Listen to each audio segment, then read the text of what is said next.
So today we want to talk about Alzheimer's and also about the Bredesen Protocol and both Transcendental Meditation and Maharishi Ayurveda.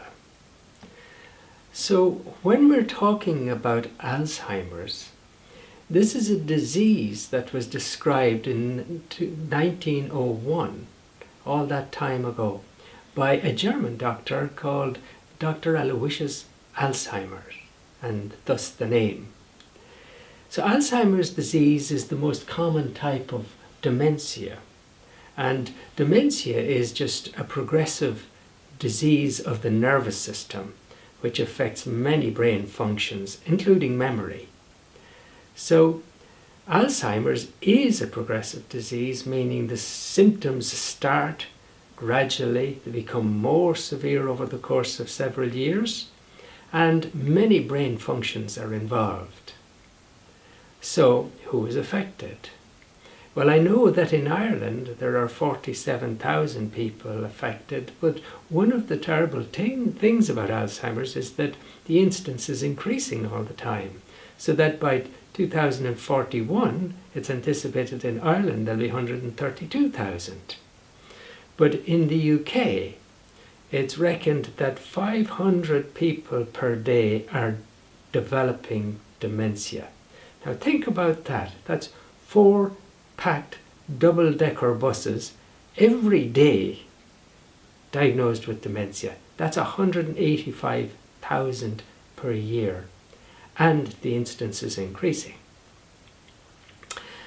So it's commonest in people over the age of 65. In fact, 1 in 14 people over the age of 65 develop Alzheimer's. But however, with age it increases yet again, and so over the age of 80, 1 in 6 people will be diagnosed with Alzheimer's. Now, however, there's about 1 in every 20 cases of Alzheimer's affects people aged between 40 and 65. And that's because there is a small group of people who have an inherited predisposition, which we will talk about. So even as long ago as 1901, Dr. Aloysius Alzheimer described a substance called amyloid. Now, amyloid is completely associated with Alzheimer's. It's sort of sticky clumps of material that gather in the brain, and only some areas of the brain are affected, particularly the middle part of the frontal lobe of the brain, and so we'll talk about that again a bit later. But this amyloid has become a huge distraction because over $1 billion has been spent researching Alzheimer's in an effort to find a drug that will clear the brain of amyloid, and that they presumed would be the cure. But there is another perspective about this amyloid which is more recent and very interesting. Anyway, the first sign of Alzheimer's, and the one that worries most people over the age of 60, is the memory. That recent events are not as secure. Their short-term memory starts to go. Whereas that is the first sign of Alzheimer's, it's also very common for people over the age of 60, and it doesn't indicate necessarily that one has Alzheimer's. But the problem with Alzheimer's is it's progressive, and then the memory loss starts to become more and more severe, to the point where actually people can be confused in their own locality. Even in their own neighbourhood, they can't find their way home. They get disorientated. Planning and making decisions becomes very difficult. Then it progresses and speech and language starts to be affected. Then even eventually problems moving around and caring for themselves. But what's really difficult for the relatives, sometimes you get total personality change, and someone who is so lovely to be with starts to become incredibly angry or nasty or whatever. So that may happen for some. And then it can go on to hallucinations and delusions. And the Alzheimer's, of course, can be associated with anxiety or low mood. What makes it such a horrible disease initially, particularly, is that people see that they're losing their mind. And that makes it incredibly difficult for the relatives who, throughout the course of the illness, observe the loss of personality and the just the chronic deterioration of it, and the fact that there is no hope with it, because there are no treatments. And so, whereas cancer used to be the bogeyman, now many cancers are manageable by modern medicine. But modern medicine has no treatment for Alzheimer's. There is a drug that might improve the memory slightly for about 2-3 months, but the deterioration continues. And so that's why nowadays it's such a worrisome condition, because it's inevitably fateful, it's chronically declining, it's no treatments. So is there any hope? So this is where a man called Dale Bredesen comes into the story. He's a neurophysiologist in the University of California, Los Angeles. And why he is of interest is because he's the first that has ever published in a scientific journal any reversal of Alzheimer's. He did a case study, a series of case studies of 10 patients, which was published in the journal Aging in June of 2016. And in those patients he showed definite reversal. But he now has over 1,000 patients in which he has shown that the decline of the hippocampus part of the brain, which is to do with our short-term memory, which is a sign of Alzheimer's, that has reversed in patients on his protocol. And clinically, they returned to normal functioning. And that was for moderate to relatively to mild to moderate Alzheimer's. If people are very severe, he doesn't hold out much hope because the degenerative condition has gone too far. So what he has is, as he says, a whole person approach. And what has happened is that over 4 to 6 months on this approach, people regain their former lost capacities. But it can be as little as 4 days that you see improvements. The improvements then are sustained over years, so long as they stay with the protocol. But if they go off the protocol, then you see the Alzheimer's symptoms starting to recur, which usually is persuasive enough to put people back on their protocol, as you might understand. So he has taken a different perspective. Amyloid is not the cause of Alzheimer's. Amyloid is a byproduct of what is going on in the brain due to the Alzheimer's. He understands, he figured out in the laboratory, with the help, of course, of many other laboratories working incredibly hard to figure out Alzheimer's, that there are 3 fundamental processes that may contribute to this condition. It's as if the brain is under assault over years and decades and is managing in some way to protect itself until a critical mass of injury starts to happen and the brain can no longer cope and starts to decline. So the insults that can be ongoing over the years, which are contributing to the condition, are inflammation, and the second group would be withdrawal of supports that the brain needs, and the third are toxins. And so these 3 ongoing insults would account for the condition of Alzheimer's.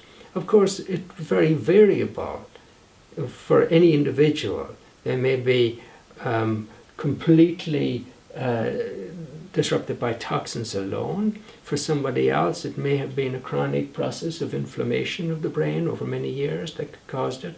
And for others, it might be just the lack of the supports.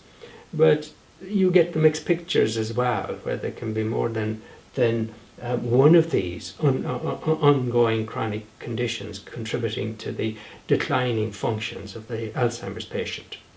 So what he has to do then is to figure out, well, what's causing the inflammation, or what are the supports that are being withdrawn, or which toxins are poisoning the brain, on account of which amyloid is being produced by the brain, as it were, as a sort of self-defense. For example, the amyloid would actually mop up and hold toxins.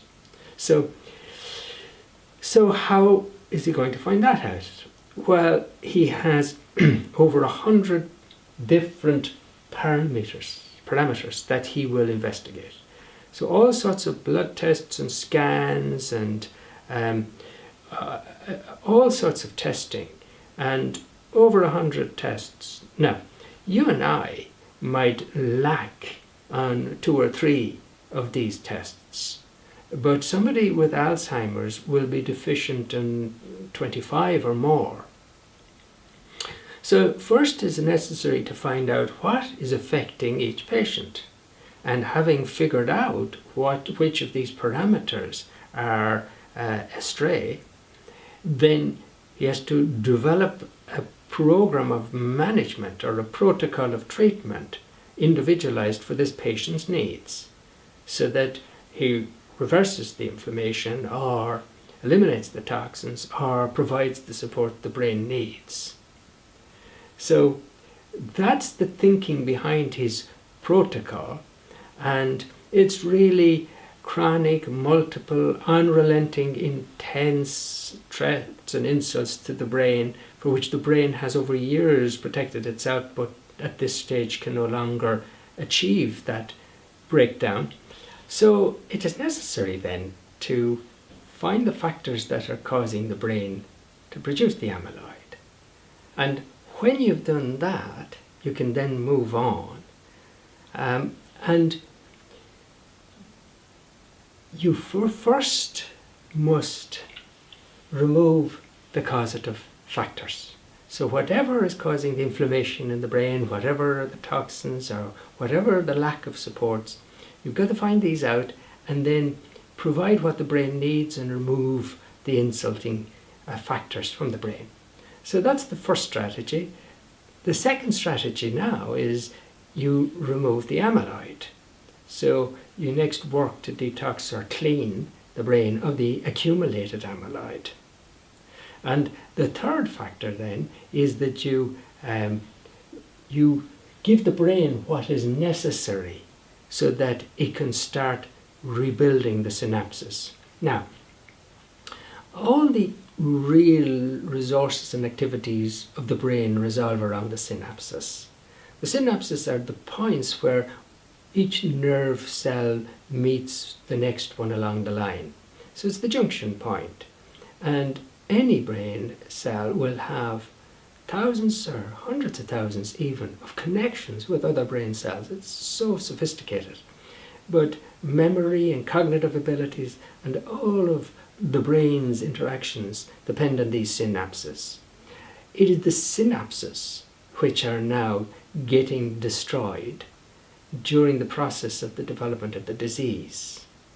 And so, having removed the insults and having cleared the amyloid, the third step now is to rebuild the synapses so that the brain starts to regain its interconnections and can then resume normal functions. And that is how his protocol is step by step restoring people's cognitive facilities.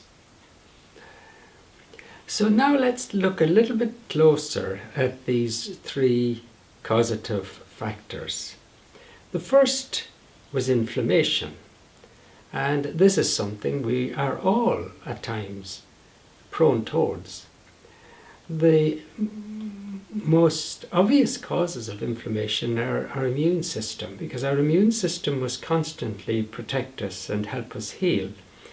And if ever you get a cut in your hand, well, as it heals, there's a great area of inflammation around it. So this is the redness, as the immune system brings in all that's necessary to prevent infection and to heal the cut. So always when our immune system is doing battle, there is inflammation going on. And we're exposed constantly to the bacteria and the viruses and even the molds and all these battles that the immune system is carrying on continuously can create inflammation. The more efficient the immune system, of course, the less there'll be inflammation. And so it's important, therefore, that we, for the sake of understanding and preventing Alzheimer's, that we recognize infections that are possibly going on, even subliminally, and also that the immune system is strengthened. So that's one major source of inflammation, is from our immune system handling the infections. But our immune system, 80% of it exists in our gut, actually. And that's obviously because we need to be protected from whatever is coming in through the gut, that nothing gets through, along with the food, that might harm us. But the good bacteria in our gut have a very important purpose, which is to maintain the immune system functioning efficiently. And if we don't have a good microbiome, as it's called, a good bacteria in the gut, then the immune system can be disturbed. And part of the work of the good bacteria is to maintain a good lining in the gut. And if that lining is not maintained, then particles start to get through, which disturb the immune system and can result in inflammation in the body. So it's another source of potential problems, and it has to be addressed and looked at in terms of prevention of Alzheimer's and treating, that the gut bacteria are well maintained, a good microbiome. So another cause of inflammation in the body are trans fats, and these are the poor quality oils that are used, particularly in processed foods. So eating processed foods is certainly not good for your brain, and something that has to be considered seriously for anybody interested in prevention. And finally, an absolute criminal with regard to this whole story is sugar. Sugar is so prevalent in our diets now, and so unnatural, because it is an extract. Now, in the plants in which it comes, should we eat the whole plant, then the fiber in the plant would slow the release of sugars and our body could handle it. But because we choose to use sugar or maple syrup or agave syrup or any of these, even coconut sugars or coconut nectar, any of these sugars, they rush into our bloodstream and they provoke insulin. Now, this is a big problem, because when insulin is constantly stimulated at a high level, it has to be broken down. And the enzyme that breaks down insulin is the same enzyme that breaks down the amyloid that's accumulating in the brains of those heading towards Alzheimer's. So that's one big problem. But here we're interested in the concept of inflammation. And eventually sugar is broken, is compounded in our body to a final product, which is called advanced glycanated end products. These advanced glycanated end products have a synonym, AGE. That one is chosen for a purpose, because these glycanated end products are the worst free radicals in the body, which damage and cause inflammation. So, cut sugar from your diet if you have any respect for your brains. Cut trans fats. So we're starting now to see how we will go about preventing. And we have seen 2 factors in relation to our diet now that are very important, and the microbiome. So that's the inflammation. The next contributor to Alzheimer's is lack of appropriate nutrients for the brain. And so hormones are very important, and low testosterone, low estrogen, low thyroid hormone will also contribute to a lack of proper nourishment of the brain cells, which therefore cannot be making the synapses. So the hormones have to be diagnosed and ensured that they are appropriate. But not just hormones, they're what are called trophic factors. For example, there's a brain-derived neurotropic factors, which means in the brain there are factors created which nourish the brain cells and cause the brain cells to produce synapses. Now, one of the great stimulants for brain-derived neurotropic factors is exercise. So exercise actually helps your brain powerfully to create the synapses, which is the basis for your memory. And so here we have another thing that you can be thinking about in terms of protecting your brain and helping it heal. Take good exercise. But not just the hormones have to be right, the trophic factor, but it's obvious the brain needs its nutrients. So we really have to be considering our foods, that they are fully nutritious, and even in cases there may need to be supplements of vitamin B12, vitamin D, and so forth, in order to ensure the brain is getting a good proportion of the nutrients it requires. Now, the third factor is the toxins. And the toxins could be things like heavy metals or copper, mercury, so forth, but they could also be biotoxins. For example, living in a moldy environment is not a good idea, because inhaling the molds and the molds creating toxins and the toxins getting into the brain, well, that's a big problem. So it's important that we ensure there's not the accumulation of toxins. And this one actually is quite difficult to pinpoint. It can be very hard to diagnose what toxins may be gathering in the tissues and in the brain. But those are part of the protocol of testing that Dr. Dale Bredesen does. And then, having found what toxins are there, we have to detoxify by drinking plenty of pure water, or detoxifying through a sauna, but especially foods. I mean, some foods are very good for helping the body clear its toxins, like cruciform vegetables. Okay, so after these 3 threats have been handled, first of all diagnosed, and then appropriately handled, say if there was need for supplementing of hormones or nutrients, or if there was need to eliminate the infection that could be a festering tooth abscess, could be an elderly lady has a urinary tract infection that has gone unnoticed. And so, you have to make sure that any possible infections are handled, a sinusitis, a chronic sinusitis, for example. So having handled these infections and, helped through the diet and through the optimizing the nutrients and eliminating the toxins. So now what needs to happen as the next step is to restore the lost synapses, and to protect the new synapses and the remaining ones that are there. So the memory formation and the maintenance of memory and forgetting.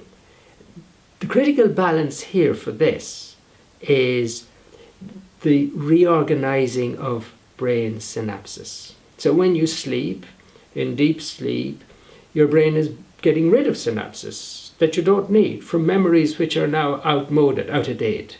But on the other hand, when you dream, you're creating vast numbers of new synapses to re-establish the new knowledge and memory and learning. And so the brain is obviously constantly working to update your life's experience and your wisdom and learning. And it's all to do with the formation of brain synapses and the loss of brain synapses. And now, it's a bit like bones. You know, you have cells in bone for building up bones and cells in bones for breaking down bones. Now, the reason for the breaking down of the bone is because the bones get injured or they get little cracks from the pressures that are put on them. And the bone cells that break down bones come in and gobble up all the weakened bone, and then the other cells come and replace with strong bone. And so there's this good balance that keeps our bones strong. But, you know, for some, as life goes on, the balance is lost, and so there's more cells that are breaking down bone, and the other cells not so active, and then the person starts to move towards osteoporosis, weakened bones. Well, that's analogous to what's happening in your brain, because your brain has these factors contributing to synapse creation, but also factors that are creating disruption of synapses. And as you go through life, if you keep a balance with these, you keep your brain working brilliantly. But as life goes by, then the breakdown of the brain synapses can start to be excessive. And this is what leads you then to Alzheimer's, because now the brain, in order to protect itself, has to start to control the situation in some way. It's losing synapses. What can it do? Well, what it does is very astute. It protects vital functions. We won't lose the brain cells or the synapses that may keep your heart pumping or your breath breathing. No, they're vital. You could let go of a little bit of recent memory, perhaps. And that's what the brain does. It uses the synapses to do with recent memory at first. And then it becomes more synapses of more memories. And so the Alzheimer's is now progressing. But the brain has slowed down the actual demise through less vital functions being destroyed first, and then the condition progressing. So you see, it's actually a very intelligent operation of the brain to keep us functioning as best possible in light of the ongoing incessant damage that's happening to the brain. So we're therefore really interested to see how we can protect our brain from such damage, and to prevent Alzheimer's are using the same factors to help promote the synaptic formation. And this is the whole concept of the Bredesen approach. But so we would like to then think about one more factor, and that's those people, maybe 1 in 20, who between 40 and 60 get Alzheimer's, and we had mentioned the genes. So let's talk about the inheritance now. Inheritance. The question now is, have you inherited the ApoE4 gene? We hope not. It's not very common, but it does exist. And the difficulty with it is that it makes people more at risk of getting Alzheimer's. If one strand of the DNA has this gene, say from one of the parents, there would be 40% increased likelihood of getting Alzheimer's. But if a gene from both parents, so both strands of the DNA had the gene, then there'd be 70% increased risk of getting Alzheimer's, which is significant. Also, if there's both strands, then the Alzheimer's come on earlier, between 40 and 50, but if there's just one strand, it comes on a little bit later, towards 60 again. So the good news, however, is that irrespective of whether it's because of the genes, the same protocol works. Because what the gene actually does is make you more prone to the damaging influences, where your synapses are being broken down. You'd say osteoclastic activity, whereas without that gene you're a little bit more resilient to the breakdown of synapses. However, the same causes, inflammation, toxins, lack of nutrients, and the same strategies of replacing nutrients, removing toxins, preventing inflammation, and then working to build up the synapses. It works. So that's the inheritance. Now, another thing that was interesting was that when Dale Bredesen had developed his protocol and was ready to go and research it and show its value, he went looking for finance, because obviously you need huge monies to research something like this. But all the bodies who you would anticipate would be very interested, of course, were not interested, because it was a total new idea and because it wasn't actually testing a drug. So he was becoming incredibly despondent because of the refusals of any bodies to fund the research that needed to be done now to show whether the protocol was working or not. And then along comes patient zero. Patient zero in 2014, a lady he calls Christian, heard about his protocol. Now, she had been an incredibly highly performing lady in an international corporation with global travels, and just witnessed her cognitive faculties fading, to the extent that she was even getting lost in her own neighborhood. And so she contacted him and insisted that he try his protocol on her. And so he did.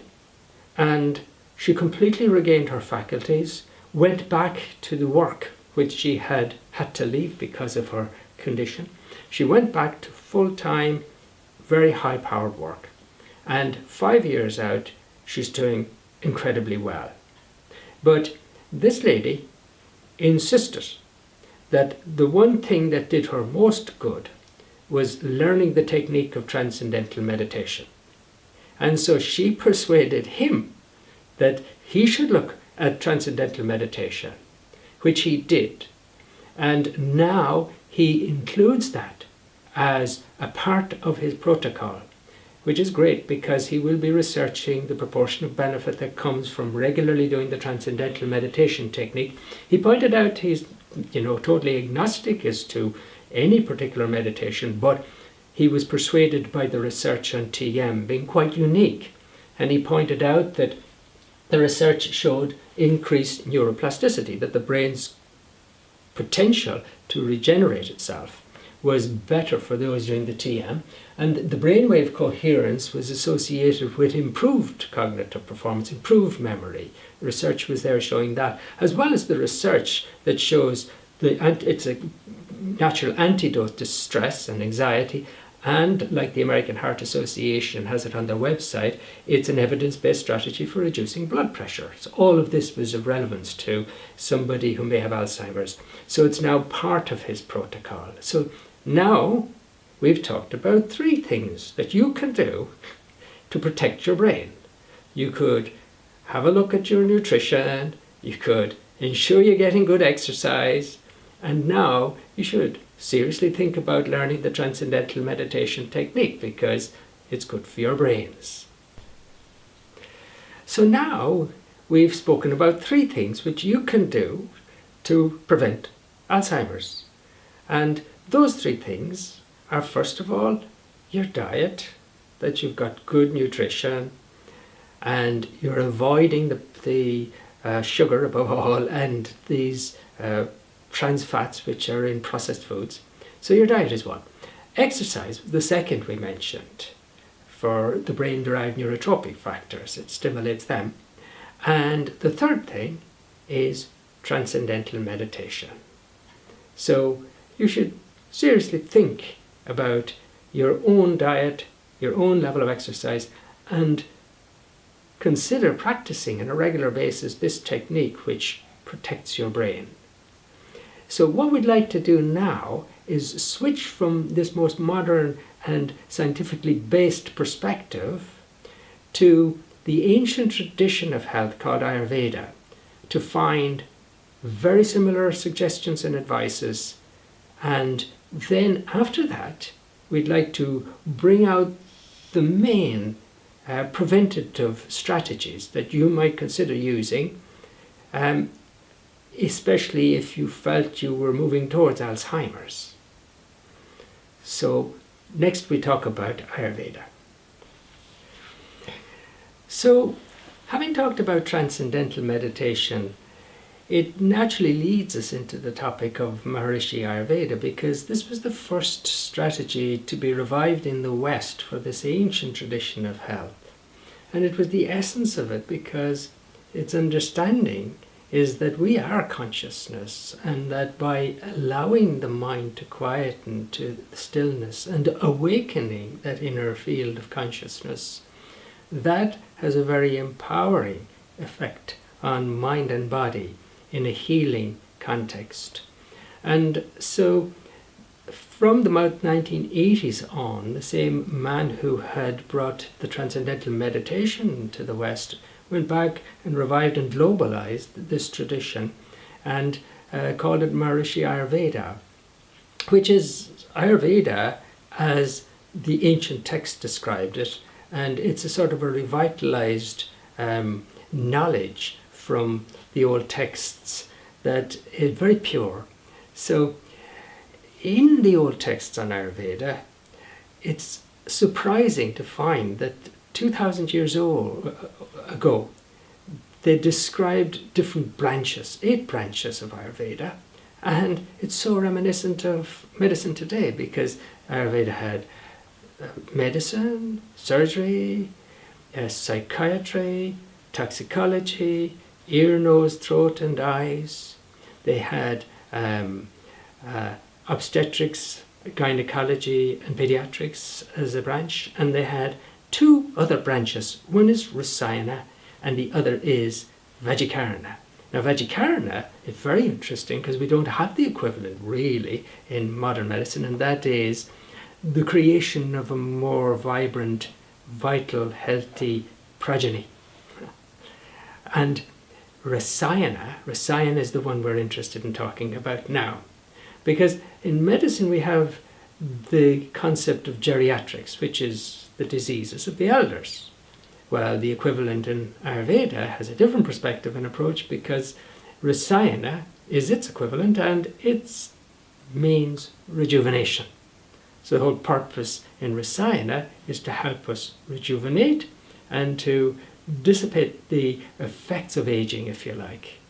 Because Ayurveda recognizes that aging is a natural disease. It is a disease. And it is incurable. There is no cure for aging. You're going to age. It doesn't matter what you do.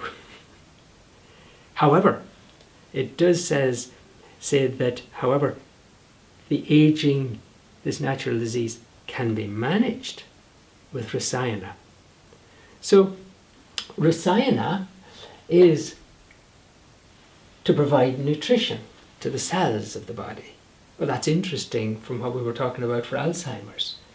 It's about increasing your immunity. Well, that's also very interesting as well, because we know this importance of our immune system to dampen down the inflammation and get rid of infection so quickly. And it's to prevent disease. And to promote youthfulness is another factor. And to provide excellence of luster in the complexion and voice. I'm sure you'd all like that. And then good function of sensory organs. And it promotes longevity. So that's an interesting one for our topic today. And even more important, it promotes good memory and intelligence. and its purpose is to also promote physical, mental and spiritual qualities in people. So the various purposes of the Rasayana is to eliminate senility and the diseases of old age, to lengthen life, to enhance memory, also intelligence, to help you maintain youthfulness, maintain strength, even beauty. So these were the purposes of Rasayana.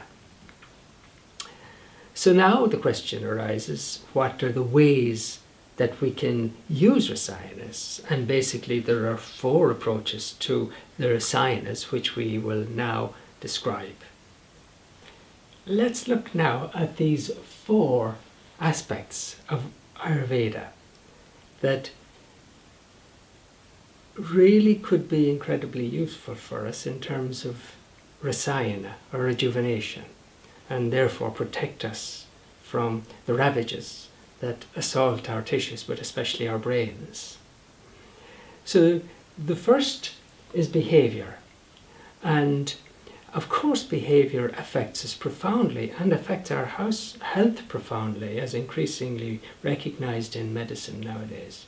Our emotions, our behavior are very important. From an Ayurvedic point of view, we think of activities in terms of a dynamics in our mind and body called Vata. And if this Vata becomes excessive, it profoundly impacts memory and mind and brain.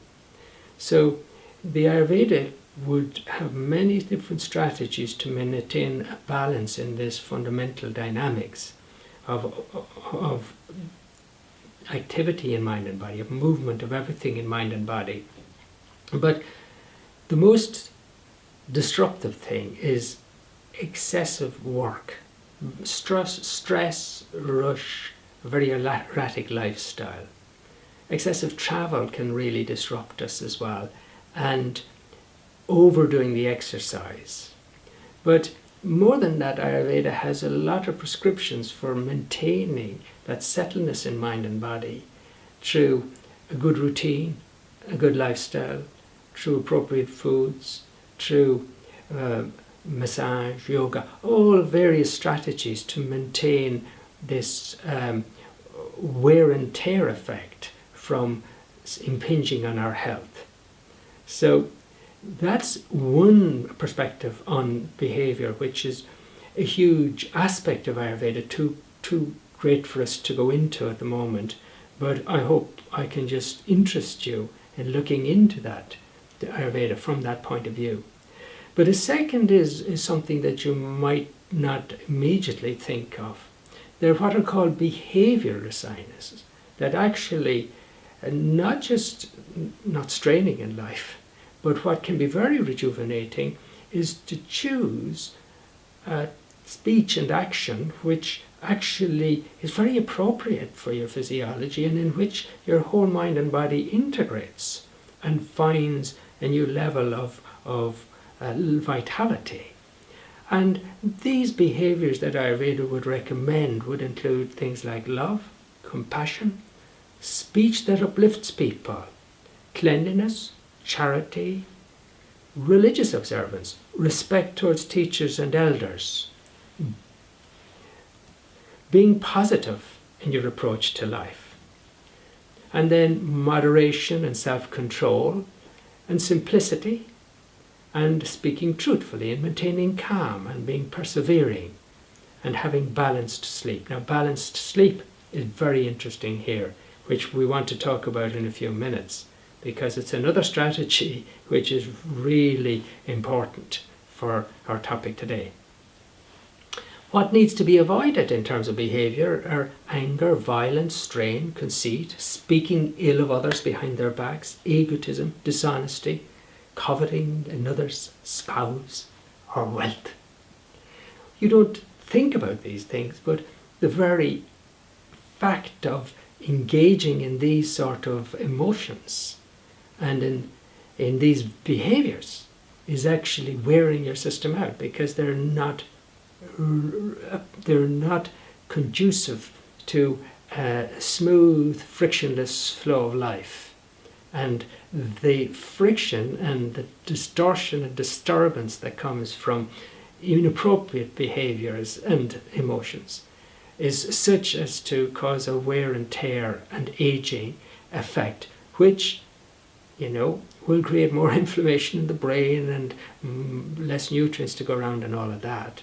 So I think these Ayurvedic perspectives are really rich and interesting. And so Ayurveda describes behaviour in terms of a daily routine and a seasonal routine that keeps us in balance with the movement of time in our life. And so it's well worth having an insight into that to protect your health.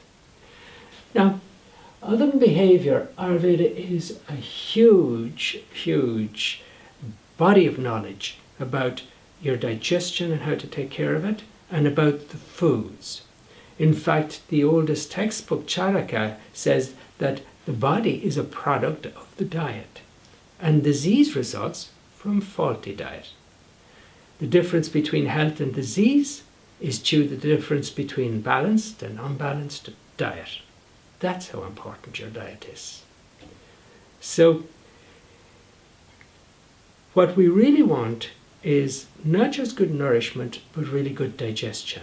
And that's where the whole strategies of Ayurvedic cooking and the awareness of your own body and its needs and wants for food and what suits you as an individual. All this is a wonderful body of knowledge that allows you to keep so much more healthier. And the outcome of all of that in Ayurveda is called ojas.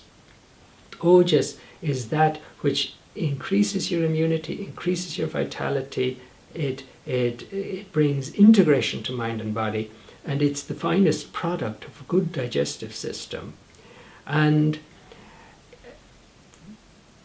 rasayanas are actually described in Ayurveda as that which causes ojas to be produced all over. And it has a profound impact on the quality of your mental, emotional, and physical life. So having talked about ojas, now I'd like to introduce you to a group of herbs within the Ayurveda context, which are rasayana. They're about producing ojas. So these herbals have been used for thousands of years and are very, very well described. There are different ones for different purposes. For example, to produce ojas generally all over the body, there's Amrit Kalash, which is a whole combination, a sophisticated combination of a lot of these herbs together in one formulation. So there's a paste variety of tablets and capsules of this Amrit Kalash. And there's a lot of research done in it, which I'll mention in a minute. But amla berry is a berry which is considered a great rasayan in the Ayurveda context. There's a Raju's cup, which is available from Maharishi Ayurveda products, which is, again, shown to be, in research, a good antioxidant and stronger than the vitamins by far as an antioxidant. Trifluid rose is another great rasayan or tonic in the Maharishi Ayurveda range. But then there would be rasayanas for, say, the mind and intelligence, like study support and youthful mind or two. Or for ladies, there's a ladies' tonic. For men, there's a men's tonic and a vital man. For different organs, like for digestion, for liver, for the prostate, for the skin, for the bones, there are various different combinations. So these were the ways that this whole tradition provided extra nourishment and support to our tissues to give a vibrant liveliness for them. The Amrit Kalash is one of the most powerful antioxidants researched, and it enhances immunity, and it has anti-cancer properties suggested in laboratories, and it protects against toxic chemicals. It seems to reduce cardiovascular risk factors and has an anti-aging effect. These are all research that were done on it. So it's interesting just to see the research validating what Ayurveda would have said about these old products. But there is a caveat about using such great herbals for the purpose of rejuvenation, and that is that, well, the analogy is you can't dye a dirty cloth. You first have to clean the cloth before you get a good effect from trying to dye it. And like that, Ayurveda would say that you don't get the full benefits of these rasayana, these tonics. Your body doesn't produce ojas unless you have cleansed or cleaned. Well, I'll give you a quote from the old texts. Such excellent results of rejuvenation therapy will not be found when these recipes are administered to persons who resort to vulgar habits, who engage in multifarious types of work preoccupied with other than moral and spiritual pursuits, and who are devoid of self-control. The texts are very flowery, aren't they? But it's very interesting. When they say self-control, what they actually mean is that you have that capacity to be yourself, the self being a big self, a silent witness, an awareness awake at the depth of the mind, which comes from regular meditation. Another one is that rasayana fails where one is impure in mind and body, who has not rid himself of evil. So, fascinating, isn't it? The concept again of our purpose in life, our integrity, the wisdom with which we subject our physiology and our mind to the various experiences of life, and how significant it could be to our general health to have purpose and integrity and wisdom and joy. So, in fact, there are a lot of detoxing procedures advised in Ayurveda, particularly Panchakarma type treatments, which are available in Maharishi Ayurveda Panchakarma centres. And they include a lot of oiling, massaging, heating, and various ways of clearing the body of toxins, because then we get the best results from these tonic herbals. So finally, let's go on to the transcendental meditation. And the first thing is that the research done in it shows a unique form of deep rest, which is as profound as deepest sleep, but different, because all the brain waves line up, peaks and troughs, totally coherent, which suggests a deep level of integration of the billions of underlying cells firing in synchrony. You then get redistribution of blood from limbs and internal organs to the frontal areas of the brain, 200 to 300% increase in the managing directors up here. And you get reduced red blood cell lactic acid. Lactic acid is the byproduct of our metabolism. So that tells us even the cells are slowing down. They're not producing byproducts. The engines are slowing. A deep, profound rest. You get reduced stress hormone and increased serotonin, which is the happy hormone. And the changes that happen during the TM linger thereafter. And what you find is, in general, reduced free radicals, which are where the oxygen gone wild in the body, which rusts, as it were, the tissues, wears the tissues. So with TM, there is reduced free radicals inactivity and reduced anxiety 4 times more than with other meditations in the best of studies. And it shows improved health because people end up going to hospitals far less and attending GPs far less.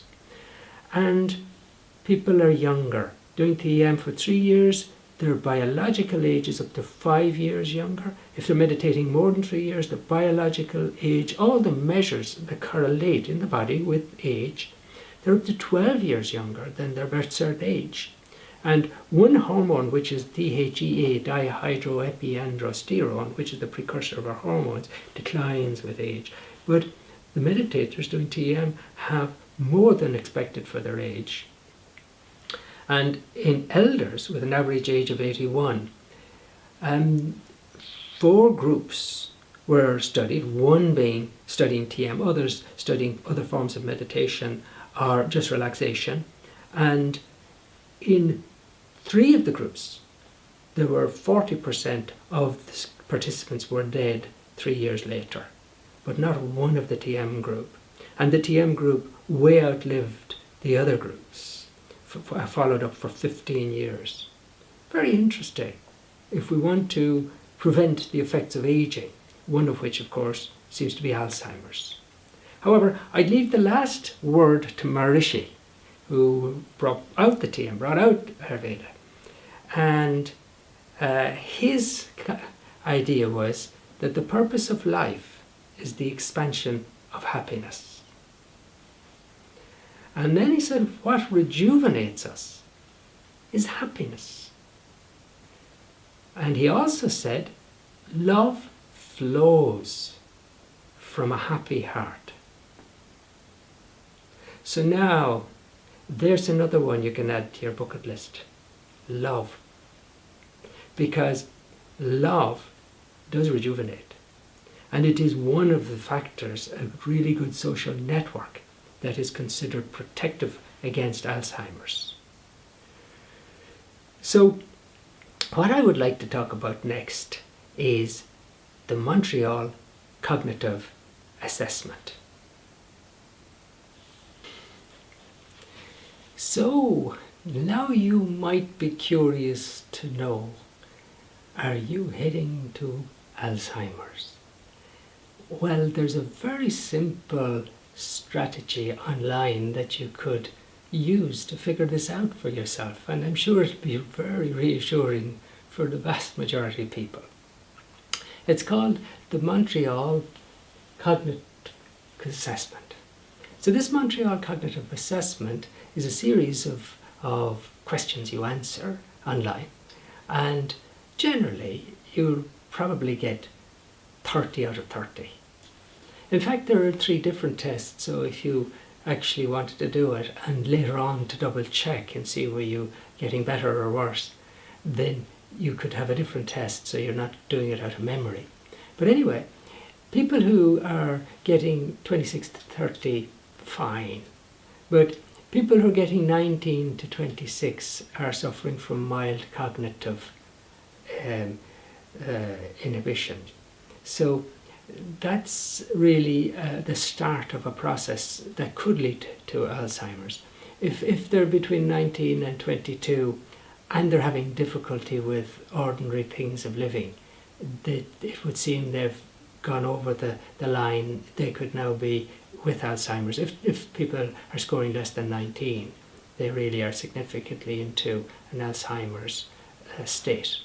So at the end of the video, there'll be a link that will take you to this Montreal Cognitive Assessment if you just want to reassure yourself. I was very reassured, I can tell you. So next, what we would like to think about is if we then were worried about our memory, or feared we might have Alzheimer's, or had reason to believe that we were heading in that direction, then it would be, a very first step would be to get a complete assessment from a geriatric consultant, a specialist in elders. And the reason for that is because there are many factors that could contribute to memory loss or to dementia, which are manageable and could be picked up at that stage. For example, there could be drugs. You know, many elders are on an awful lot of drugs, the combinations of which in our body we can never really predict what might happen to an individual. But unfortunately, a lot of elders are on a lot of drugs. And I had a case of a lady who came to see me, and she was a general GP, and she was 81 years old, and she told me that her problem was shingles, which had left her with post-shingles neuralgia, a very painful situation for which she had to take medicines. I could see by the look in her eye she was very skeptical of the Ayurvedic approach, but basically she was there because I was a medical doctor, so she actually went away and did all that I had asked her to do, and I never saw her again. However, 2 years later, I was accosted in this street by a lady who introduced herself as this GP's daughter. And the daughter had brought the GP to see me.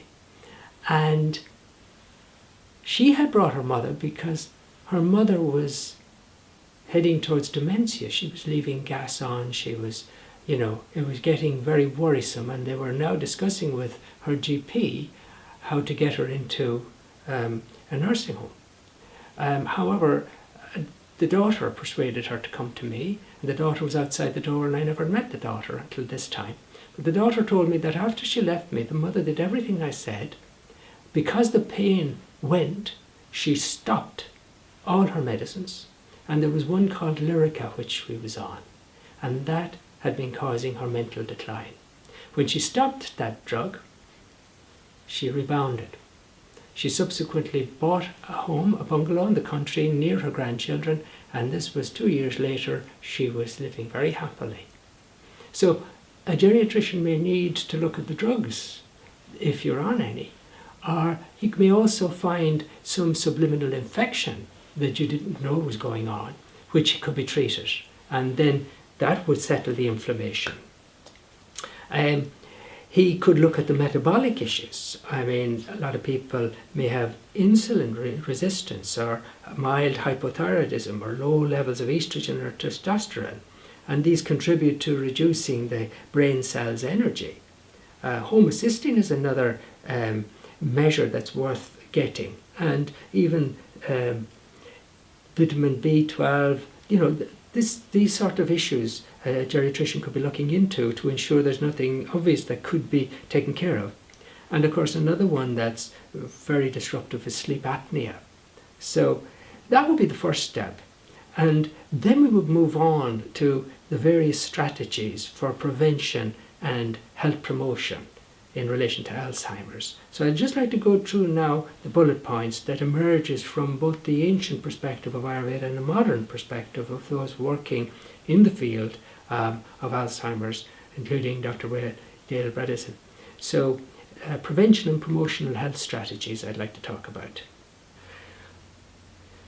So if we want to talk about prevention of Alzheimer's, and these are strategies that were also useful for those with mild to moderate Alzheimer's, then I think I would focus on the following 10 points. The first suggestion is that you should avoid stress. Now, the hippocampus is a little structure in the lower part of the brain here, and it's where our short-term memory is stored. You can imagine it like a filing cabinet that you put your short-term memories into, like where you left the car keys and where you actually parked your car.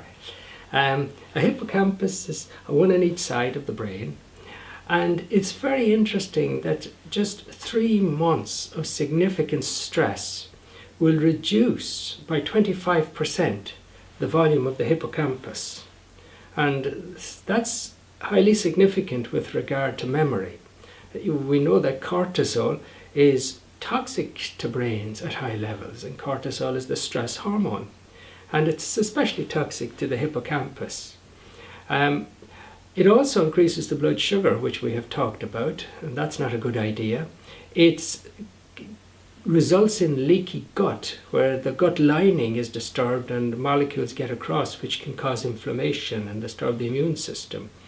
And it's generally very disruptive to memory. So when we're thinking about avoiding stress, we've mentioned that the most natural innate mechanism is the regular practice of transcendental meditation, which leaves you less anxious through the day, more resilient to stress. So the second thing we could think about is keeping our brains active, doing new things. That stimulates the brain to produce new connections. But it's not just doing a crossword puzzle or Sudoku. That really isn't sufficient. It's something significant, perhaps learning a new language. And one thing that's very interesting, and it comes back to this concept of love and the behavioral rasayanas or tonics we were talking about from Ayurveda. 8 or more social contacts was protective against Alzheimer's in one study. But there is one online brain training that has been also shown in research to reduce the risk of dementia 10 years after you've done the training. And so this you'd easily find online by Googling double decision.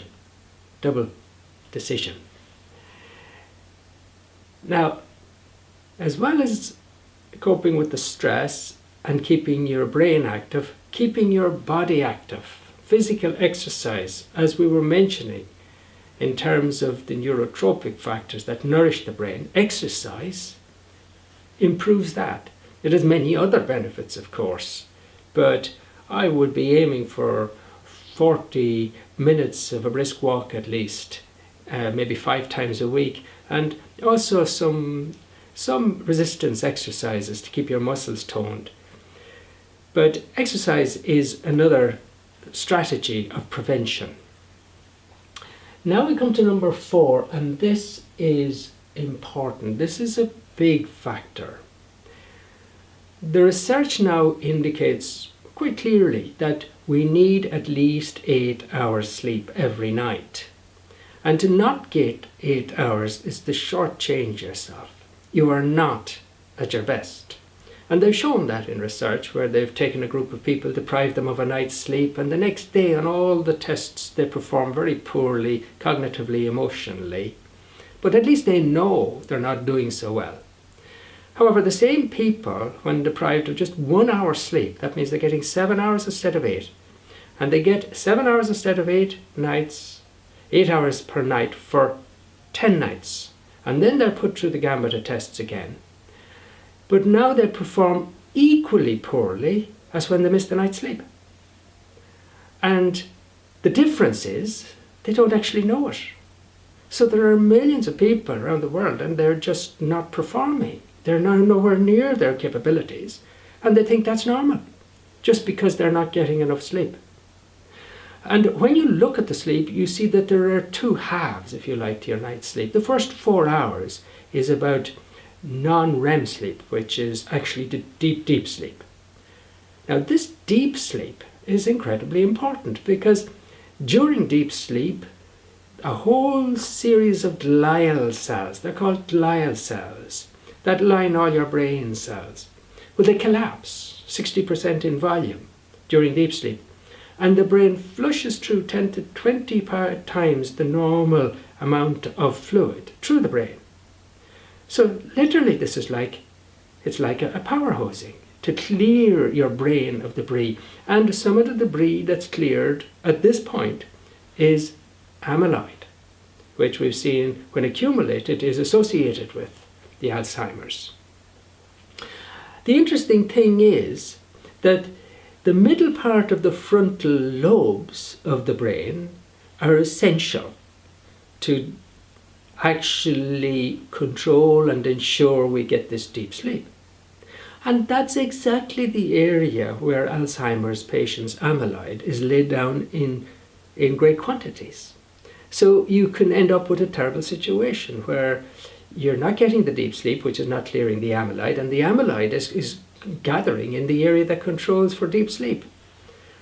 So a good prevention is to make sure ongoing every day you get 8 hours of good sleep.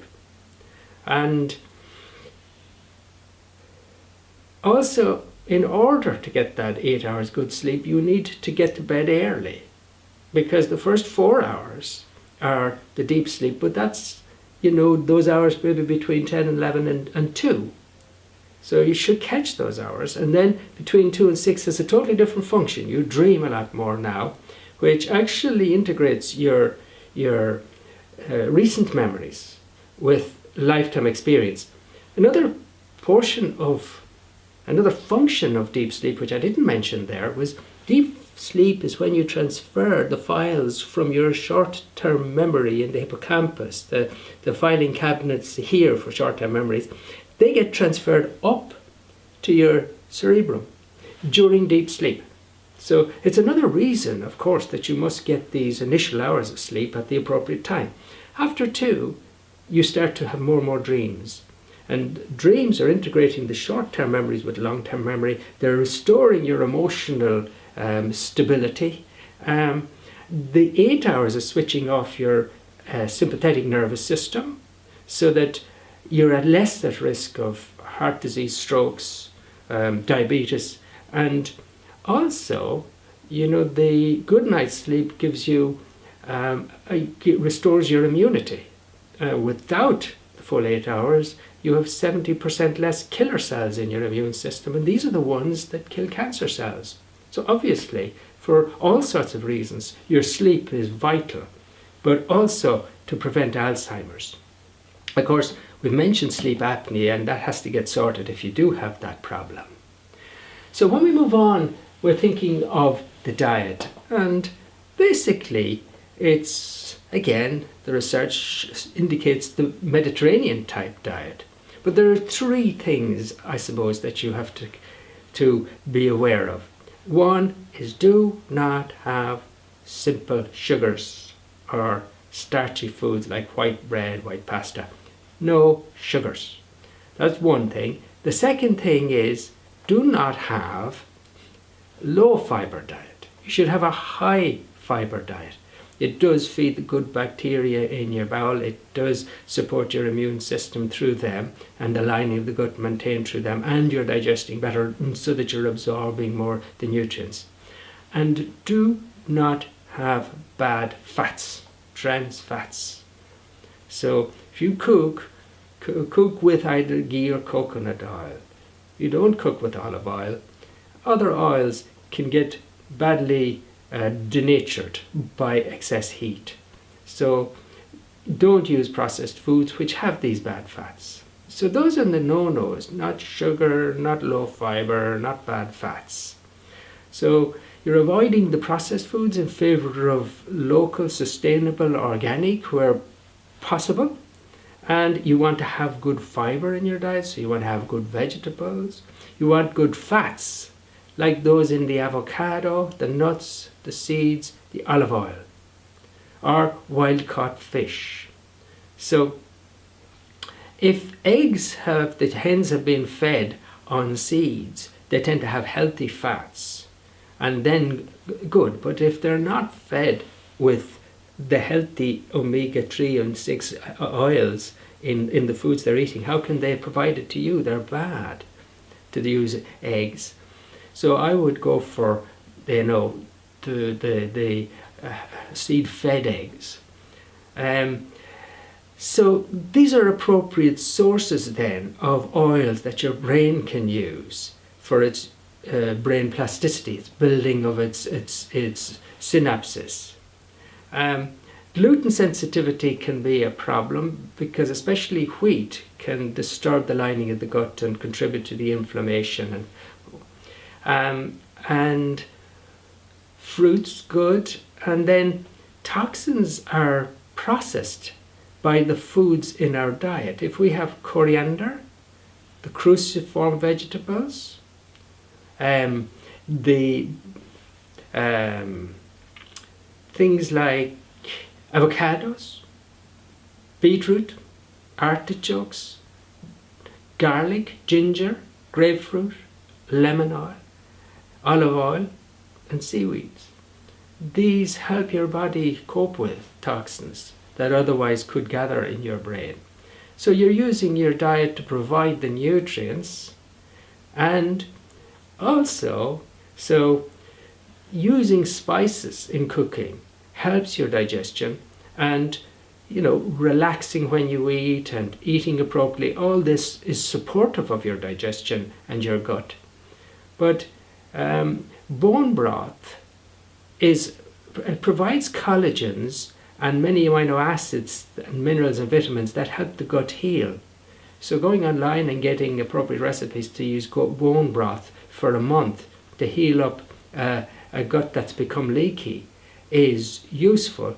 And then if you don't want to be using bone broth, there's what's called a specific carbohydrate diet, an elimination of diet that removes many carbohydrate sources for a little while in order to let your digestive system heal.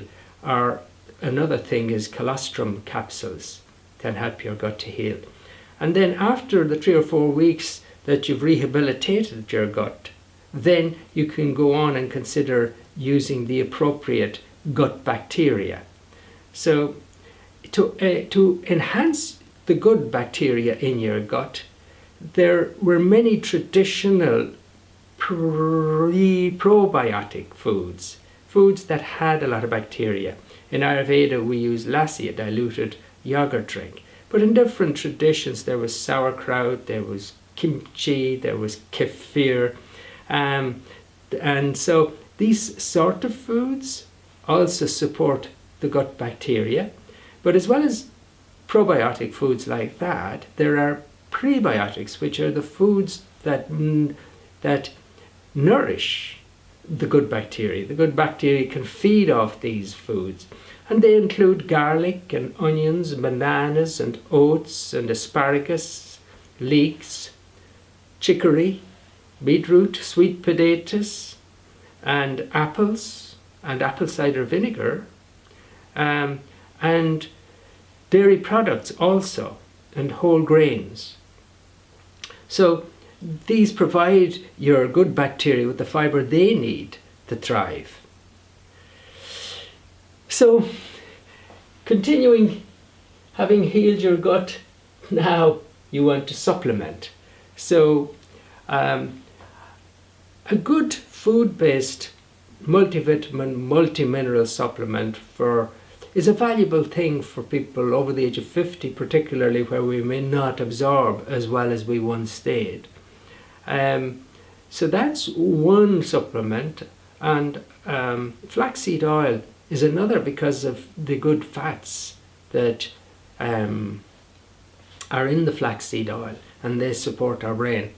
Now, Dr. Bredesen in his protocol would use a lot of Ayurvedic herbals, such as ashwagandha, bacopa, or gotukola, but these are exactly the herbs in more sophisticated preparations we were mentioning as rasayanas for the brain, like youthful mind from the Maharishi Ayurveda range would be the specific one that contains especially bacopa, which is to do with memory. So supplementing, but of course the supplements, as we have indicated from Ayurveda, work much better after a panchakarma.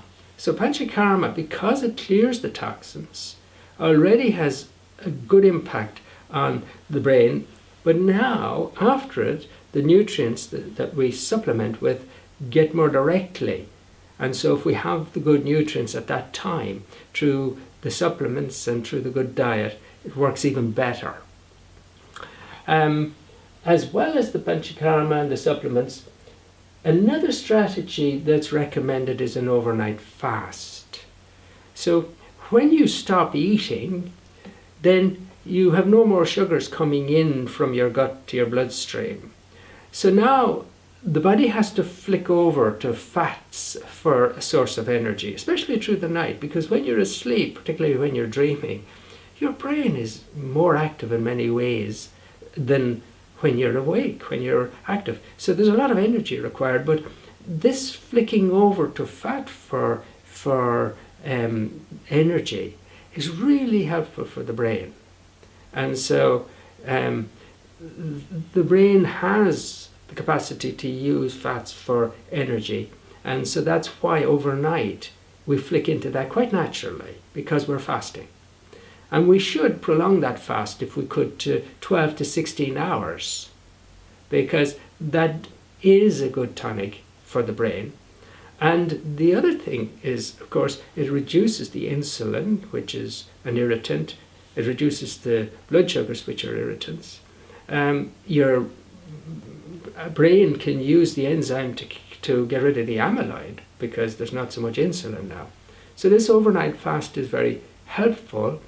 And the other thing is, have 3 hours at least between your last meal in the day and bedtime. So you leave that gap. Don't have a big meal and go to bed. That's not good. Now, another strategy that there's some suggestive research is a breathing exercise, that it may increase the circulation to the brain. So There's a Chinese breathing exercise where you take slow breaths, 3 to 5 per minute through the nose, using the abdominals, and doing that for up to 20 minutes.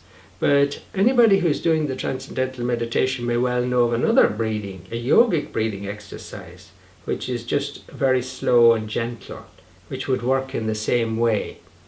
And this is just breathing in through one nostril, changing over, out and in, changing over, out and in, just sitting quietly. Doing that breathing exercise quietens the mind, quietens the body, and then that may be helping the circulation to the brains. So we're thinking of all these strategies and their prevention, because this is a preventable disease.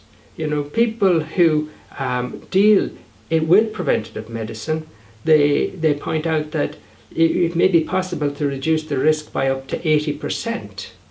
And so it's very much worth our while to take into account these factors, to consider coping with stress. The transcendental meditation is very useful. Exercising your brain, especially in a social context, really good. Getting good physical exercise, and then get good quality sleep.